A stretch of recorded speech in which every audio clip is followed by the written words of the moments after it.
사도행전에 나오는 바울의 마지막 설교를 우리가 다뤘습니다. 로마 총독 베스도와 아그리파 왕과 또 로마의 여러 높은 사람들 앞에서 바울이 자신의 이야기를 간증하며 복음을 전하는 내용을 우리가 살폈었습니다.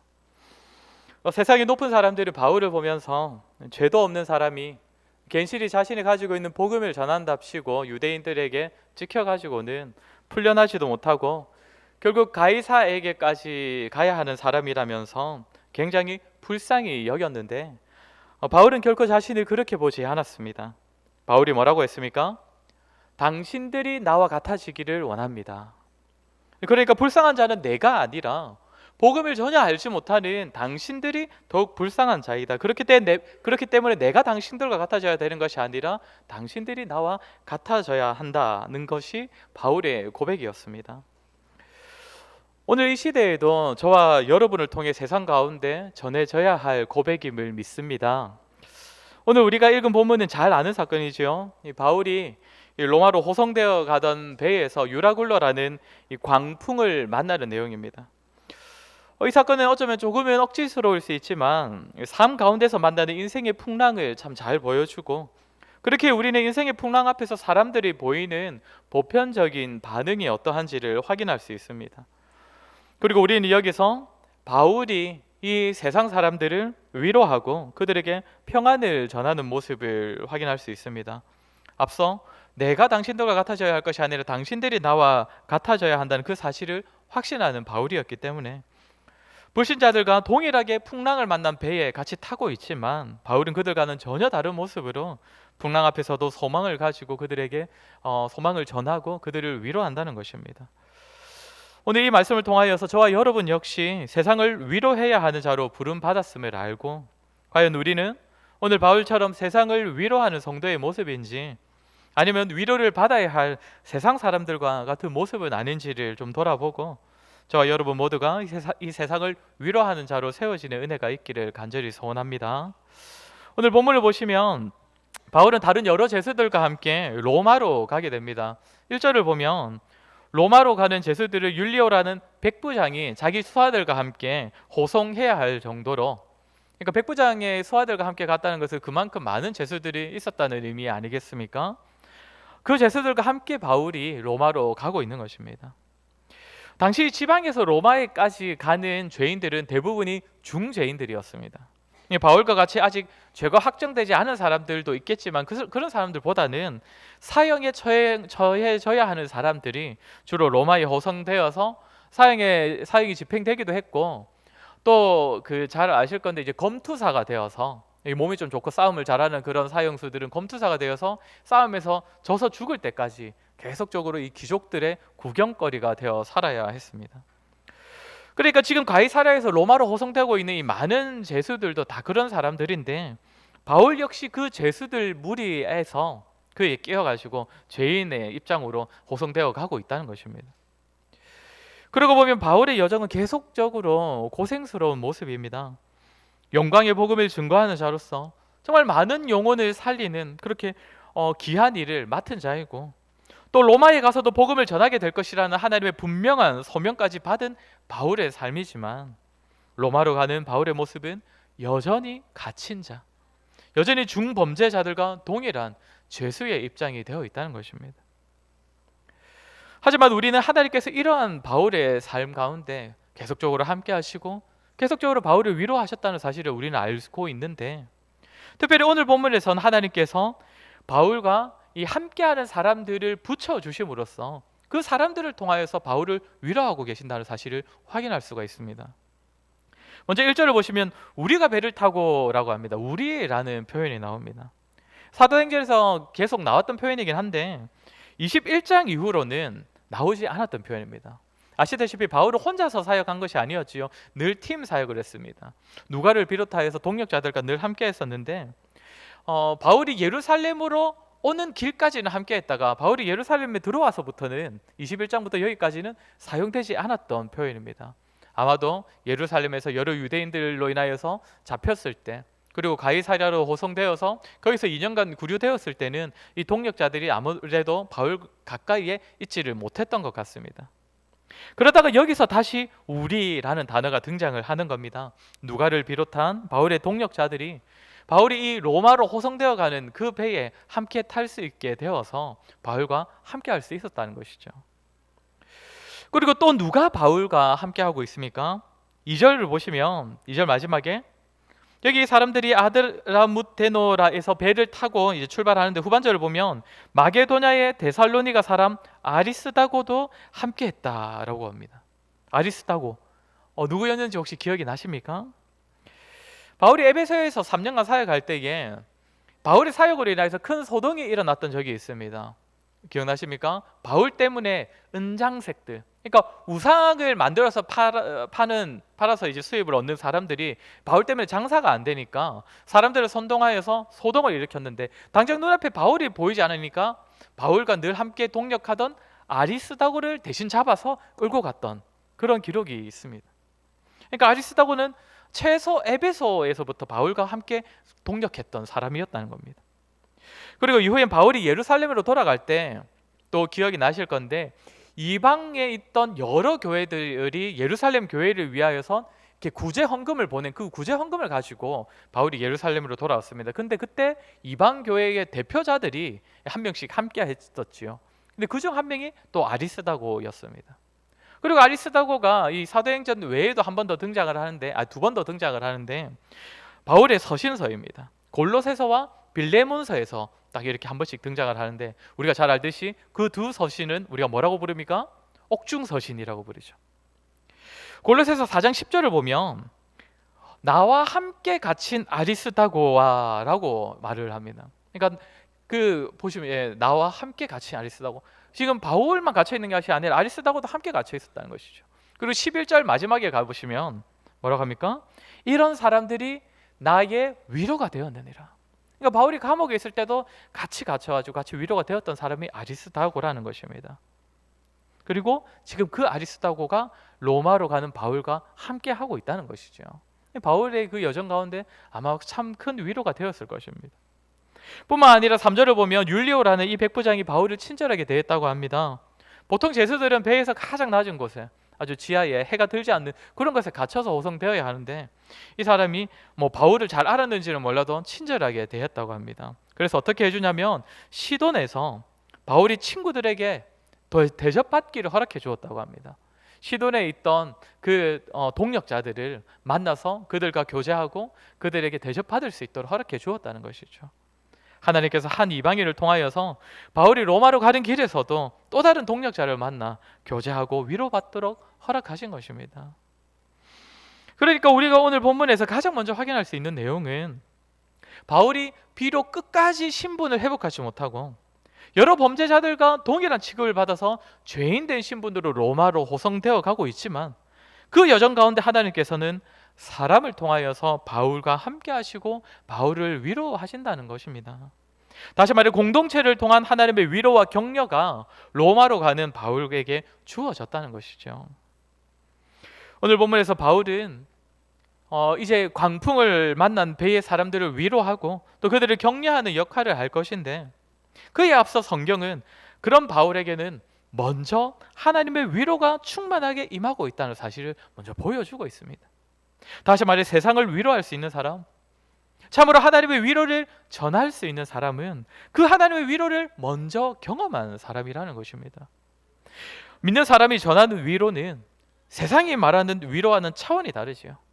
참 하나님으로부터 오는 그 위로를 전하는 것이고 그렇게 맹목적인 긍정을 말한다든지 그저 쉬이 사라지는 것들로 격려하는 그런 것이 아니라 정말 영적인 위로, 참으로 사람을 살리고 근원적이고 변하지 않는 확실한 사실로 말미암는 위로를 전하는 것입니다.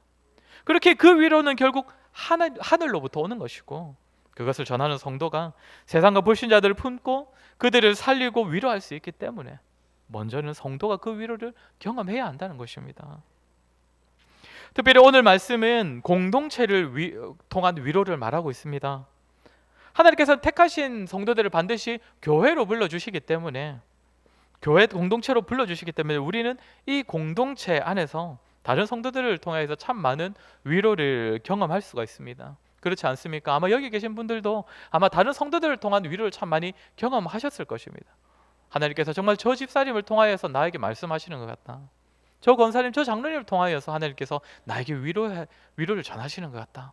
이런 경험 있으시지 않습니까? 그런데 주로 어떤 때에 그런 경험들을 하게 됩니까? 성도는 서로가 다 하나님을 믿는 자들이고 또 서로가 서로와 이제 이웃 사랑을 나누어야 한다는 그 사실을 잘 알고 있기 때문에 이것이 참 좋은 동기부여도 되긴 하지만 때로는 상처받을 때에는 더 큰 상처가 되기도 하지 않습니까? 어떻게 믿는 사람이 어떻게 교회 다니는 사람이 저런 말을 할 수가 있지? 저런 행동을 할 수가 있지?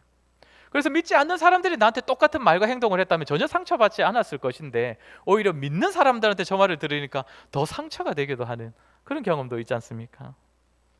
그런데 우리가 기억해야 할 것은 성도끼리의 관계는 먼저는 동력자라는 사실입니다. 동력자는 함께 일하는 관계라는 것이죠. 오늘 아리스다고가 바울에게 왜 위로가 되었습니까? 바울의 여정에 함께 다니고 그러다가 함께 갇히고 함께 하나님의 일에 힘을 쏟는 누군가가 나와 함께 한다는 그 사실이 바울에겐 위로가 되었던 것입니다. 그러니 우리가 서로를 볼 때에도 뭔가 성도끼리니까 저 사람은 좀 더 착할 것이고 좀 더 순수할 것이고 그래서 나와 말이 좀 잘 통할 것이고 물론 그런 것을 통하여서도 우리가 위로받을 수 있겠지만 함께 하나님 나라를 위해 동력한다는 사실이 먼저 우리에게 위로가 되는 것입니다. 그렇게 성도 여러분, 다른 성도의 말 한마디 행동 하나에 너무 큰 상처 받지 마시고 거기에서 하나님의 위로를 찾지 마시고 서로 함께 주의 일을 하는 가운데 내가 가는 이 믿음의 길을 함께 가는 사람이 있구나. 내가 혼자 가야 했다면 정말 외로웠을 것이고 불안했을 것인데 하나님께서 저 사람과 함께 이 믿음의 길을 가게 하심으로써 함께 동력하게 하심으로써 나에게 힘주시고 내가 가는 이 길이 틀리지 않았다는 사실을 확인시켜 주시는구나. 그 사실로 위로를 얻으시기 바랍니다. 성도들을 통한 위로는 동력에서 오는 것입니다. 저와 여러분, 우리 교회를 통하여서 서로를 통하여서 하나님의 위로를 전하고 또 그 위로를 받아 누리는 일들이 많이 있기를 간절히 소원합니다. 이제 4절부터 배가 로마로 출발하는데 주보 안쪽에 있는 지도를 조금 참고하시면서 들으시면 좋으실 것 같습니다. 보시면 시돈에서 배가 다시 출발을 하는데 맞바람이 불어서 구부로 해안을 의지하고 항해하여서 위로 올라갑니다. 위로. 그러니까 로마로 가려면 사실 이 바로 서쪽으로 가서 크레타 섬에, 그러니까 성경에서 보면 그레데 섬이라고 되어 있는 이 섬에 한번 들렸다가 곧바로 이제 시칠리아, 그러니까 아가야 지방이죠. 거기로 바로 가는 것이 제일 빠른데 맞바람이 부니까 그렇게 가지 못했다는 것입니다. 그래서 내륙을 따라 위로 이동하여서 이제 무라라는 섬에 도착을 한 것입니다. 여기서 6절을 보시면 새로운 배로 여기서 옮겨 타게 되는데 6절을 한번 같이 읽어보겠습니다. 오늘 본문 6절입니다. 시작. 거기서 우리를 오르게 하니, 배를 옮겨 타는데 알렉산드리아에서 로마로 가는 배에 옮겨 탔다고 합니다. 알렉산드리아는 이집트에 있는 알렉산드리아 지역을 말합니다. 이집트에서 로마로 가는 배가 있는데 이집트에는 그 당시에 이제 곡물이 아주 풍성하게 수출이 생산이 되어서 유럽 쪽으로 많이 수출을 했습니다. 그래서 알렉산드리아에서 유럽으로 가는 배는 대부분이 곡물을 가득 싣고 가는 아주 큰 배였습니다. 그래서 이 배로 옮겨 타는데 나중에 보면 276명이 이 배에 타고 있거든요. 그러니까 당시로서는 굉장히 큰 배에 옮겨 탄 것입니다. 아마 맞바람 때문에 지금까지 많이 고생을 했으니까 아마 좀 큰 배로 옮겨 타서 안정되게 가고 싶었을 것입니다. 그런데 7절을 보면 여전히 배는 더디게 가게 됩니다. 그래서 니도 맞은편에서는 더 이상 앞으로 나아가지를 못하고 아래로 가게 됩니다.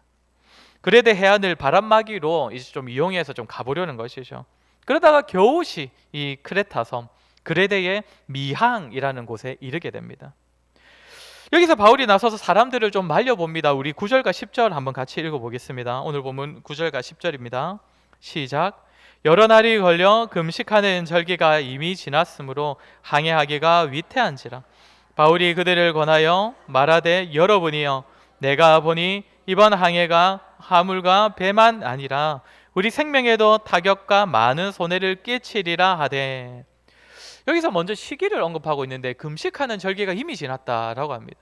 여기서 말하는 금식하는 절기는 7월 10일 대속죄일을 말합니다. 근데 그 7월 10일은 유대인의 달력이고 우리가 사용하는 달력으로 본다면 10월 4일 또는 10월 5일 정도입니다. 이 시기가 이미 지났다 이 말을 하는 것인데 왜 이 말을 언급하느냐면 겨울에 지중해 바다는 항해하기가 굉장히 어렵습니다. 그러니까 안개도 자주 끼고 또 시계가 확보되지 않아서 이렇게 시야가 확보되지 않아서 그 방향을 잘 잡기가 힘들다고 합니다. 게다가 이 뭐 유럽 날씨 들어보셔서 아시겠지만 변덕이 굉장히 심하지 않습니까? 그래서 이 당시에는 11월 중순부터 다음에 3월 중순까지는 배가 항해하는 것이 금지되어 있었습니다. 공식적으로.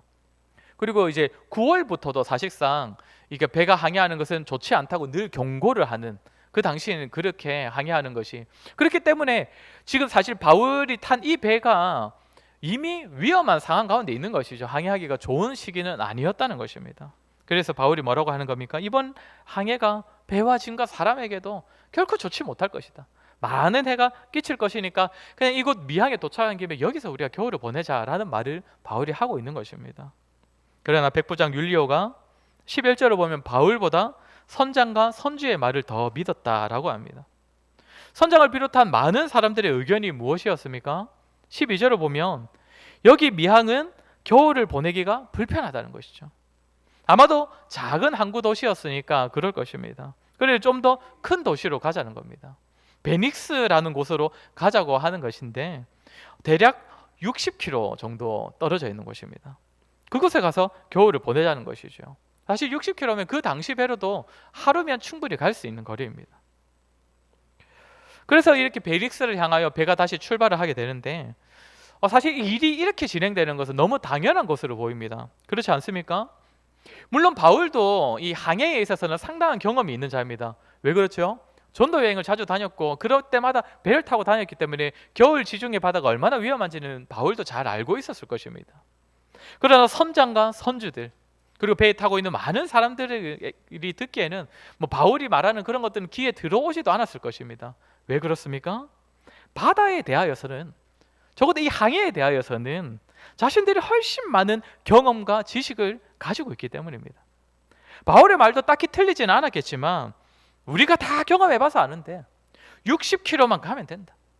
아마 당시 배로는 하루도 걸리지 않는 그 길을 우리가 하루만 고생하면 더 편한 곳으로 갈 수 있다. 자신이 있다는 것이죠.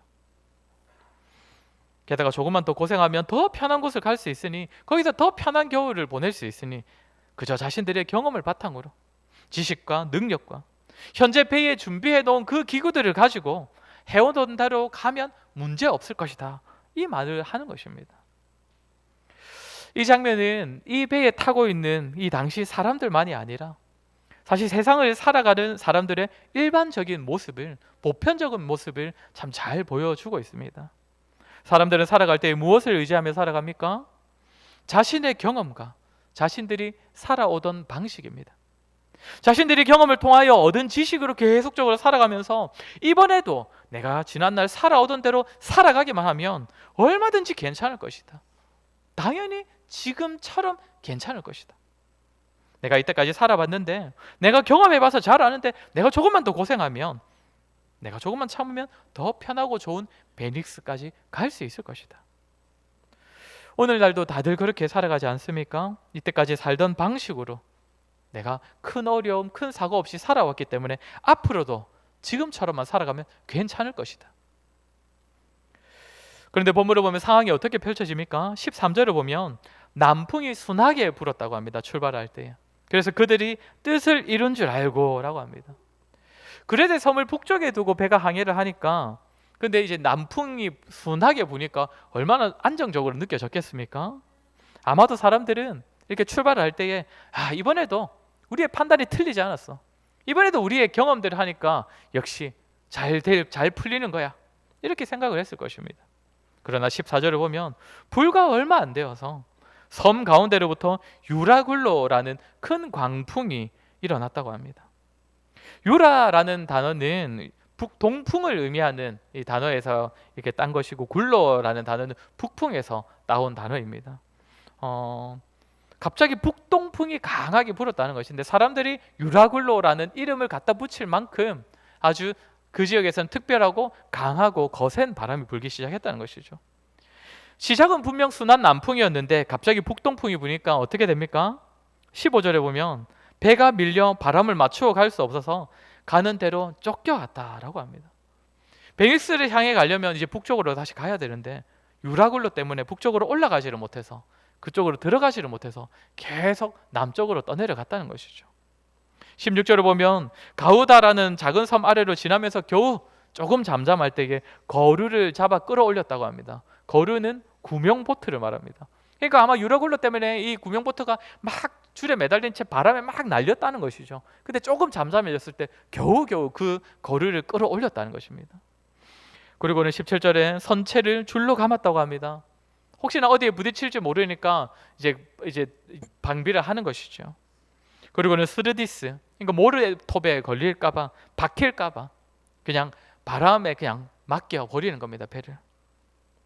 18절을 보면 사공들이 짐을 바다에 풀어버렸다고 합니다. 여기서 말하는 짐은 어떤 짐이겠습니까? 아까 말씀드렸던 유럽으로 가져가고 있던 이 곡식들, 이 배가 가고 있는 주 목적이었던 그 곡식들을 다 버리기 시작했다는 겁니다. 19절을 보면 배의 기구들도 버렸다고 합니다. 정말 항해하는 데에 필요한 최소한의 것만 남겨두곤 배의 기구들도 다 버려버린 겁니다. 20절을 보면 이런 날들이 계속되니까 사람들이 구원의 여망, 그러니까 소망과 기대마저 다 끊어져 버렸다고 합니다. 그 선주들, 선장들, 배와 항해에 대한 지식이 빠삭한 사람들이 절망하고 있다는 것이죠. 이 역시도 세상 사람들의 보편적인 모습 아닙니까? 그저 자신의 경험과 지식을 의존해 살아가다가 정말 예상치 못한 광풍 앞에서 삶의 소망이 끊어져 버리는 모습. 여느 때처럼 내가 살던 대로 그대로 잘 살았는데, 그래서 시작은 다른 때처럼 참 좋았는데 전혀 예상치 못한 강풍이 불어오고, 그래서 내가 가지고 있던 짐들, 내가 버티고 있던 의지하던 그 기구들 다 내던질 수밖에 없는 그런 상황들. 사랑하는 성도 여러분, 혹시 성도님들께서는 이런 경험 없으십니까? 내가 살아온 경험대로 그대로 살아가고 있지만 전혀 예상할 수 없는 대로 삶이 흘러가고 있고, 그 가운데 내 경험과 지식으로는 도무지 헤아릴 수 없는 그런 상황을 맞이하게 될 때 느껴지는 절망과 낙심들 경험해 보셨습니까? 사실 우리의 경험이 우리의 삶을 반드시 예상 가능한 길로 인도하지 않는다는 사실을 우리는 여기 있는 대부분의 성도님들은 경험해요, 알고 계실 것입니다. 우리가 어떤 때 다 경험을 했습니까? 자녀 키울 때 다 그렇게 경험을 했지 않습니까? 엄마 아빠 똑같은 엄마 아빠 사이에서 태어나가지고 엄마 아빠 입장에서는 똑같이 키운 것 같은데 첫째와 둘째가 똑같이 자랍니까? 생긴 것부터가 완전 다르고 하는 짓도 전혀 다른 자녀들이 자라지 않습니까? 물론 짜증 잘 내는 건 똑 닮았는데 다른 것은 다 다른 그런 자녀들로 자라는 것을 보게 됩니다. 제가 예전에 간사 시절에 한번 적잖은 충격을 받았던 적이 있는데, 저는 그 당시에 사역할 때에 대상이 주로 저보다 나이 어린 사람들이고 또래들이지 않습니까? 그래서 사람들에게 먼저 다가가는 것이 전혀 꺼려지지 않았습니다. 먼저 말을 걸고 먼저 다가가서 이렇게 제 소개도 하고 상대방에게 질문해가면서 그 사람하고 대화를 하고, 그렇게 해서 이제 서로가 편한 사이가 되는 데에 있어서 저는 정말 아무 불편함도 없고 거리낌이 없었던 사람입니다. 잘 다가가고 잘 이야기하고 마음을 잘 열고, 그래서 사람들도 뭐 학생들이든 다른 간사들이든 사람들도 또 그렇게 다가와주는 저에 대하여서 좀 그것이 마치 은사인 것처럼 칭찬해주고 또 먼저 다가와줘서 고맙다고 말도 하고 그러기도 했었습니다. 그런데 언젠가 제가 그 방식으로 저의 그런 방식과 그런 삶의 모습들이 전혀 어려움이 없었는데, 모든 사람의 마음을 다 열 수 있었는데 언젠가 만났던 한 학생이 저에게 마음을 절대 열지 않는 겁니다. 제가 다가가는 그 방식을 부담스러워 하더라고요. 그래서 굉장히 꺼려하고 멀리하고, 누가 봐도 표정에서부터 이 사람은 나를 싫어하는구나가 느껴지는 반응을 하고, 오히려 저보다 훨씬 재미없고 말도 잘 못하는 그런 지체하고 교제하는 것은 편해하고 오히려 저를 불편하게 여기고. 근데 저는 참 적잖은 충격을 받았던 기억이 있습니다. 아니, 내가 이때까지 한 번도 이런 적이 없었는데 내가 이렇게 다가가는 것을 부담스러워한다고? 내가 이렇게 다가가는데 마음을 열지 않는다고? 라고 여기면서 오히려 상처를 받고 충격을 받았던 그런 경험이 있습니다. 그 이후로는 좀 더 조심하게 되었지요. 모든 사람이 같을 수가 없구나, 모든 사람이 나를 좋아할 수도 없구나 라고 여기면서 좀 조심하게 되었던 경험이 있습니다. 저는 지금 굉장히 작은 예를 하나 든 것입니다. 그런데 우리가 인생을 살아갈 때 우리의 경험이 우리의 삶을 다 좌지우지할 수 없다는 것, 우리를 예측 가능한 방향으로 인도하지 못한다는 사실, 우리는 이미 다 알고 있습니다. 우리가 늘 살아오던 대로 살아가더라도 전혀 예상하지 못한, 정말 중심부에서부터 불어오는 유라굴라와 같은 광풍을 만나게 된다는 것입니다. 이렇게 모두가 삶의 소망이 끊어져 있을 때 누가 나섭니까? 바울입니다. 우리 22절을 한번 같이 읽어보겠습니다. 22절입니다. 시작. 내가 너희를 권하노니 이제는 안심하라. 오직 배뿐이리라. 바울은 사람들에게 안심하라고 합니다. 선장과 선주와 백부장도 다 삶의 여망을 잃어버렸는데 바울이 이 사람들에게 안심하라고 하고 우리는 다 괜찮을 것이라고 말을 합니다. 그런데 이러한 바울의 위로가 어디에서부터 비롯된 것입니까? 23절, 24절도 우리 같이 읽겠습니다. 23절, 24절입니다. 시작. 내가 속한 바 곧 내가 섬기는 하나님의 사자가 어젯밤에 내 곁에 서서 말하되 바울아 두려워하지 말라. 네가 가이사 앞에 서야 하겠고 또 하나님께서 너와 함께 항해하는 자를 다 네게 주셨다 하였으니. 바울이 지금 사람들을 위로하는 근거가 무엇입니까? 하나님께서 사자를 통하여서 나에게 말씀하셨다는 것입니다. 하나님께서 나에게 주신 그 소명, 가이사 앞에서 나를 증언해야 하기 때문에 내가 너를 이 상황에서 살릴 것이고 그렇게 이 사람들도 내가 다 살릴 것이다. 그렇게 25절에서 바울은 다시 한번 사람들을 위로합니다. 여러분이여 안심하라. 그러면서 뭐라고 합니까? 나는 내게 말씀하신 그대로 되리라고 하나님을 믿노라. 바울은 하나님의 말씀을 들었고 그 말씀이 그대로 되리라는 확신이 있었고 그 말씀을 하신 하나님을 신뢰하였기 때문에 현 상황에서도 모든 사람이 다 절망할 때에 사람들을 위로하고 그들이 잃어버린 소망을 다시금 북돋아 줄 수 있었던 것입니다. 사랑하는 성도 여러분, 이것이 우리가 세상 사람들을 위로할 수 있고 그들을 품을 수 있는 비결입니다. 죄수의 신분이었던 바울이 선장과 선주와 군인들을 위로할 수 있었던 것은 그들은 들을 수 없는 하나님의 말씀을 들은 바울이었기에, 그 말씀이 자신의 삶에서 반드시 이루어질 것을 확신했기에, 그리고 그 말씀을 주신 하나님을 신뢰하였기에 저들을 위로할 수 있었다는 것입니다. 사랑하는 성도 여러분, 세상을 둘러보십시오. 주위 사람들을 둘러보시기 바랍니다. 저마다 각자의 자리에서 다르게 살아가고 있는 것 같지만 사실 방식이 다 똑같습니다. 결국 자신이 경험한 대로, 자신이 배운 대로, 자신이 들었던 그 지식대로 그대로 그냥 살아가고 있습니다. 그것이 최선이고 그것이 정답이라고 여기기 때문입니다. 그러나 실상은 어떠합니까? 인생은 절대 경험대로 풀리지 않습니다. 지식대로 풀리지 않습니다. 언제든지 예기치 못한 광풍이 다가오고 예상할 수 없는 유라굴로를 끊임없이 만나는 것이 우리 인생 아닙니까? 그렇게 그저 자신의 경험만을 의지하며 살아가는 자는 그 상황에선 절망할 수밖에 없는 것이지요. 자신이 소중히 여기던 그러한 짐들을 내버릴 수밖에 없는 것이고 황해할 때에 의지하고 있던 그 기구들마저도 다 던져버릴 수밖에 없는 것입니다. 그러나 우리 성도들은 다르지요. 그 어떤 광풍 앞에서도, 그 어떤 새로운 어려움들과 문제 앞에서도 결코 변하지 않는 하나님의 말씀을 들은 자들이기 때문입니다. 그 어떤 상황에서도 결코 변하지 않으시는 신실하신 하나님을 만난 자들이고 그 하나님을 믿는 자들이기 때문입니다. 그러니 저들이 보지 못하는 것을 보는 자가 우리들이고 저들이 결코 품을 수 없는 소망을 가진 자가 저와 여러분이기에 우리가 저들을 위로하고 우리가 가진 소망으로 소망을 북돋아 줄 수 있는 것입니다. 사랑하는 성도 여러분, 저와 여러분이 정말 이 소망을 가진 자로서 세상을 잘 품고 잘 섬기고 이 세상 사람들을 위로하는 삶을 살아갔으면 좋겠습니다. 혹 우리가 마치 세상 사람들처럼 하나님을 믿는다고 하면서도 그저 우리의 경험과 우리의 열심과 우리의 지식을 의지하며 살아가는 모습이 아닌지 돌아보시고, 혹 그러하다면 속히 돌이켜서 다시금 말씀 앞에 우리 자신을 세울 수 있었으면 좋겠습니다. 하나님의 신실하심을 주목하고 우리가 먼저 하나님의 말씀을 통해 기도 가운데 하나님의 위로를 풍성히 누리는 자들이 되었으면 좋겠습니다. 그리하여 세상이 알지 못한 위로를 먼저 받은 자로서, 하나님의 말씀을 들은 자로서, 세상에 품지 못한 소망을 가진 자로서 저들을 위로하고 저들에게 소망을 전하고, 그렇게 당신들이 우리와 같아져야 한다. 당신들도 우리처럼 이 소망을 가진다면 우리와 같은 위로를 받을 수 있다. 그렇게 권면하며 사람들을 위로하는 그러한 저와 여러분 되시기를 주의 이름으로 간절히 소원합니다. 우리 이 시간 들은 말씀을 기억하며 우리 잠시 한번 같이 기도했으면 좋겠습니다. 우리 이 시간 기도할 때 하나님, 우리가 먼저 하나님의 위로를 누리는 자들 다 되게 하여 주시옵소서. 세상 사람들이 원하는 그런 방식의 위로가 아니라 우리에게 말씀하시고 변하지 않으시는 신실하신 하나님의 위로를 기뻐하고 그 위로를 받아 누리는 우리가 되게 하여 주시옵소서.